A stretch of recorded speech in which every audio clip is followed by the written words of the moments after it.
lot of campus safety departments are led by retired police, and they have, much more of a traditional law and order orientation things.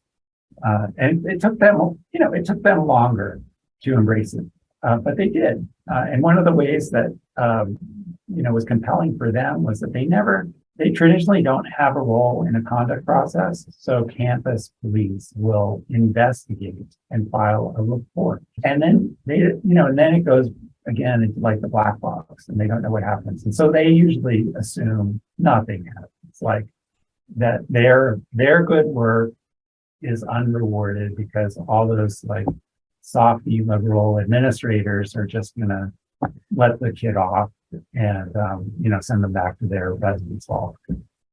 But we started involving those campus safety officers primarily as harmed parties, and they got to tell their stories in ways that they never got to. So they weren't serving as witnesses that would provide evidence to find the student in violation. They were just sharing what it was like. Like I remember an early case that actually got their attention was that there was a campus safety vehicle that was on an emergency call, and they were trying to get to a campus apartment.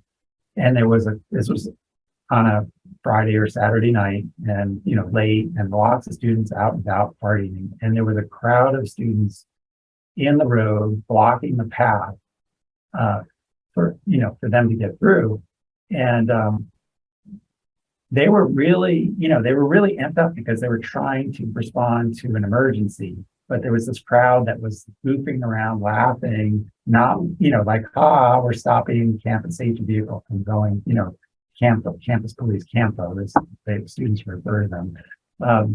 And two of the students climbed up on their car, were sitting on the hood, and they were just making a big joke of it. And, they got through. And so we did a restorative process, and they got to share what was up for them, what that incident was they weren't getting to in time, how serious that was, and their frustration and their worry, and they didn't want to plow through the students, and they didn't have a good way to communicate to the students the urgency of the situation.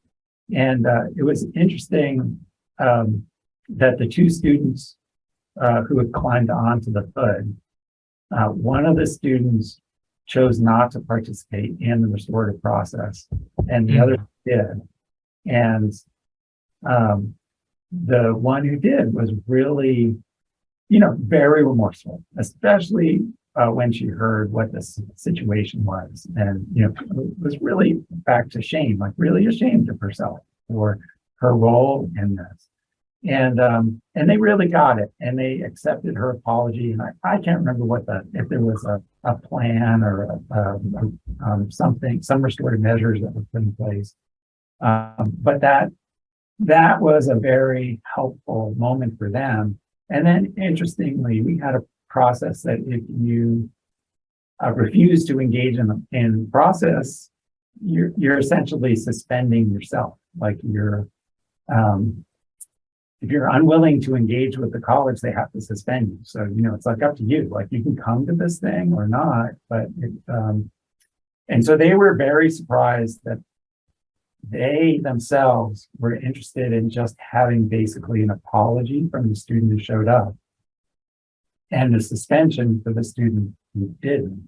And that messed with their heads, because they're usually about equality, like, equality before the law, like same crime, same sentence. And here you're getting very different outcomes for the same act, but because of the way the students were engaging in it so differently, and they started to recognize, wow, we can have influence on students in a very different way as a result of it.